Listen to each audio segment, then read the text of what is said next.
Vitajte pri sledovaní.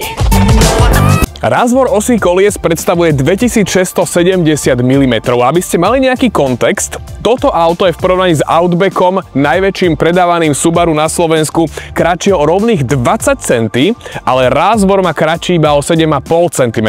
To znamená, že vnútri bude celkom priestranne. Kufor ponúkne 508 litrov s tým, že ak sa rozhodnete sklopiť všetky sedačky, čo sa dá aj zozadu, dostanete 1710 litrov. A ak sklopíte aj sedadlo spolujazca, čo sa inak nedá v každom aute, môžete tu prenášať objekt s dĺžkou približne 2,7 metra.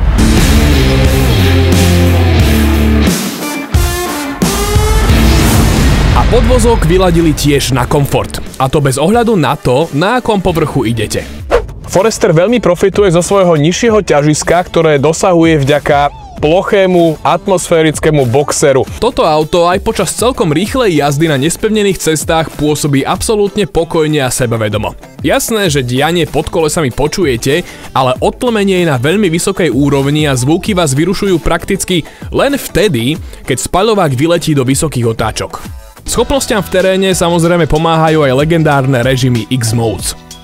Subaru, to je láska. A táto láska vzniká v momente, keď si im po prvýkrát vojdete do terénu. No a presne to ideme dneska spraviť aj my s novým Foresterom 6. generácie. Takže toto je naozaj že to najhoršie, čo môže len byť. Stále teda pôjdem na rovnakom plyne, už mi rovno aj deaktivovalo trakčnú kontrolu, čiže teraz bude auto môcť aj trošku viacej prehrábavať. Tak poďme skúsiť, ako bude toto fungovať. Čiže stále jemný plyn. OK, tak toto vyšlo, že na parádu. Dobre, a hore už nejdem, lebo nemám kam tam ani výjsť, takže šotolinový kopček by som povedal, že je zvládnutý. Sympatický detail, aj na spiatočke funguje Hill Descent Control. Vy teraz aj môžete vidieť veľmi efektné zábery toho, že čo nás čaká ako grand finále, a to síce nie len teda štrkový a pieskový povrch, ale zároveň aj veľmi nerovný, a tým pádom to bude že tá úplne že najväčšia výzva a som veľmi zvedavý, že ako si s tým poradí. Poďme na to. Mierny plyn. Stúpanie na úrovni nejakých vyše 20 stupňov. Poď, sme hore. 22 cm svetlá výška, kurník šopa. Jaké auto? Forester, kamkoľvek, kdekoľvek, akokoľvek.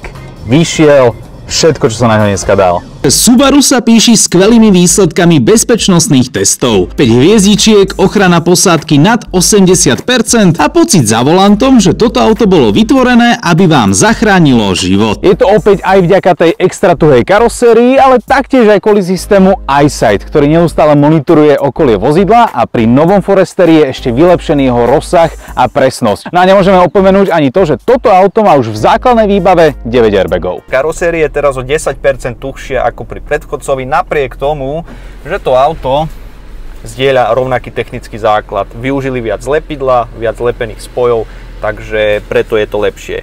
Ani raz v teréne som nepočul karosériu zavrzgať. Doslova ani raz. To auto je tak pevné a tak tuhé, že mnohá konkurencia by si mohla vziať príklad.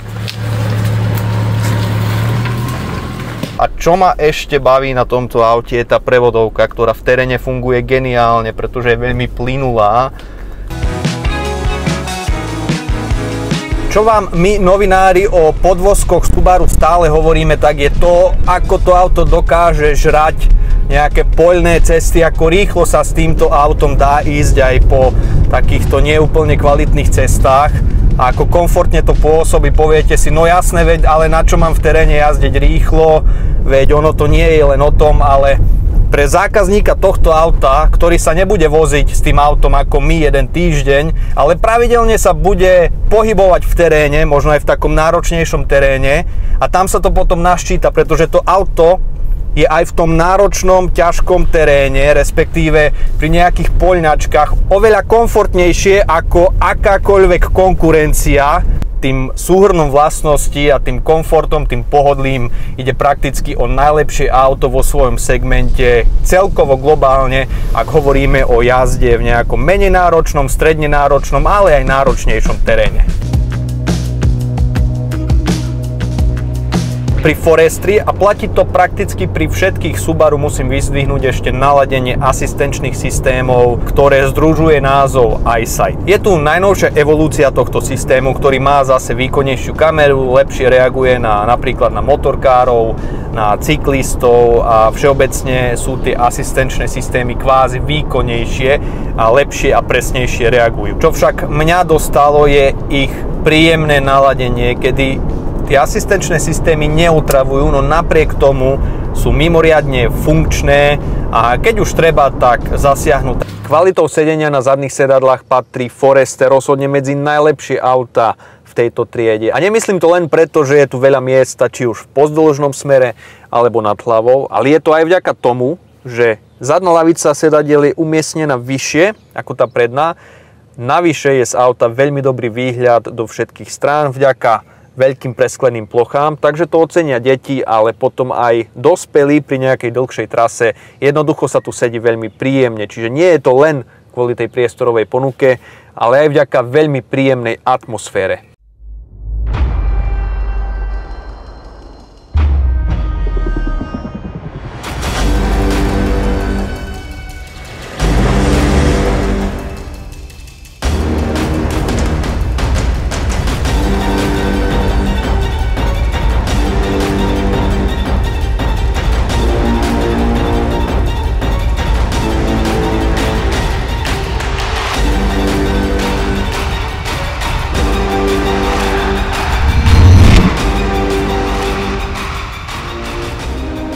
Kamoško, tak toto je úplne, že...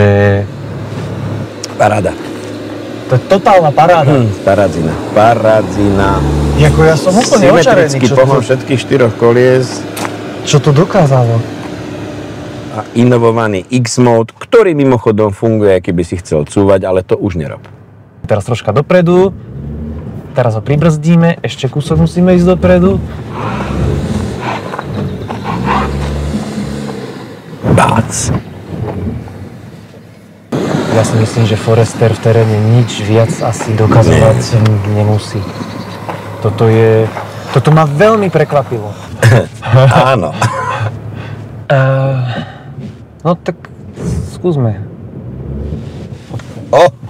Kamoško, toto už nie je SUV svojím správaním. Hej. Toto už je seriózny, ale naozaj seriózny offroad.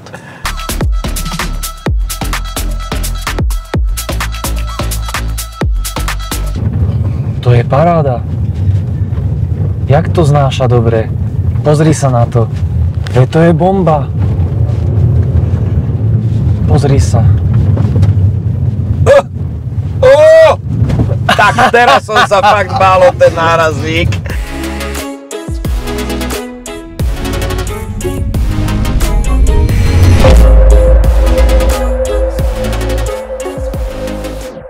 No. To netrpí. Čo si? To si čakal, že to takto prejde? Ja som si myslel, že to tam bude búchať, trieskať, narážať. Toto? 4,67 celkovej dĺžky vozidla je dostatok na to, aby to auto poskytlo aj taký komfort. Nie len podvozkový, čiže je tu rázvor 2,67, ale aj taký, že sa tu necítiš nejak stiesnene, ani nemáš pocit, že to je malé alebo nebezpečné. Čiže máš tu akože taký pocit skutočne plnohodnotne veľkého, skutočného, pohodlného auta. Ale áno, veď Forester už aj v predchádzajúcich generáciích mal tieto rozmery. A ďalšia vec, na ktorej sa zhodneme, tak ako v teréne, tak aj na ceste, ohromne cíti tú robustnosť toho podvozku. VLTP spotreba sa nezmenila oproti predchodcovi a ostáva na hodnote 8,1 a nám sa Trimix podarilo, prosím pekne, zajazdiť za 6,9. Neblázni. Fakt? Úplne vážne. A veru, že takéhoto terénu, v akom som sa netreba báť, nájazdový uhol vpredu je 23 stupňov. Žiadny problém. A to, čo mám na Subaru veľmi rád, je úplne jedno, po akom povrchu človek ide. Hrbolatý, rozbitý, kamene, jamy. Je neuveriteľné, aký robustný, aký odolný je podvozok. A ešte jednu vec musím pochváliť. Akustický komfort. V Subaru zapracovali na odhlučnení, a to nielen od podvozka, ale aj od motora.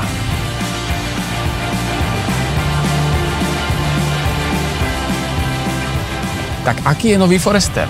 Stále je to kamoš do nepohody. Auto do každého počasia. Je úplne jedno, čo je vonku. Je úplne jedno, kam sa vyberiete. Do lesa, do blata, do snehu, na výlet, alebo večer do divadla. Toto je to správne auto.